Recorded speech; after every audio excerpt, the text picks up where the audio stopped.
sculptor Jason Laura.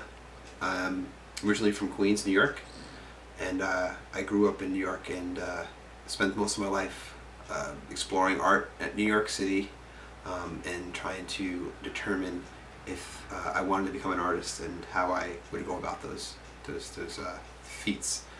The first question I want to talk about is, who am I? I am a 31-year-old recently graduate student from the New York Academy of Fine Arts. I recently got my master's for figurative art. My concentration is in figurative anatomy, figurative drawing, and figurative sculpture. The reason why I chose to indulge in this field, two reasons. I wanted to find out more of myself. I figured if I can understand anatomy and how our body works, it could really make me understand the phonetics and beauty of how my own body works. The second reason I chose to indulge in this field was to further my understanding of beauty and to further my understanding of what it really means to create something that is everlasting and interesting to someone else, that an artist may not appreciate or see.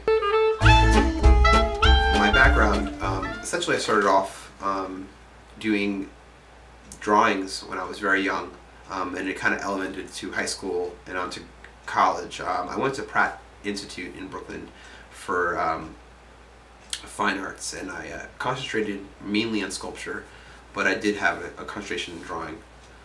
That was my main focus.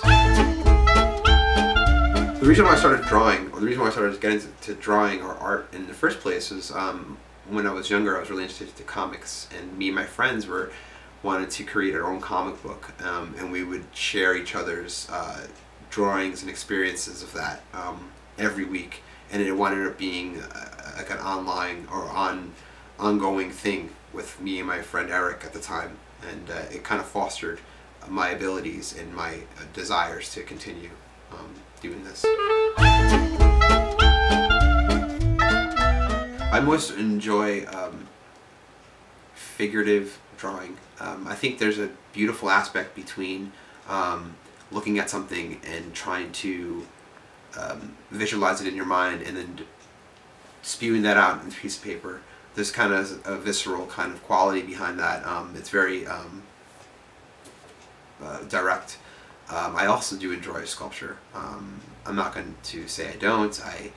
That's my #1 passion, but I definitely would say I enjoy drawing from the model.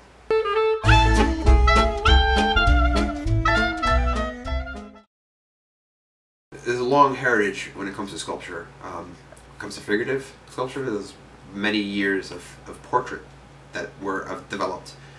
For me, I think portrait is one of the most crucial parts of sculpture. As human beings, we want to recognize certain features, and there's symmetry that goes on. There's an actual symmetry, geometry that goes on in our face that to uncover, to unrelease, to release it is to understand the structure, the anatomy behind it. And I think there's a kind of balance. There's a balance between symmetry, geometry, anatomy, and flow that really creates a portrait to act like it's lively and breathing. And I think to accomplish all those three tasks is quite difficult. But the beauty about creating is that when we create, the next sculpture that we'll create will be better, and the next sculpture that we'll create will be better, because the idea is that we're getting better at everything that we do, and it's necessarily a crucial part of the process of making art.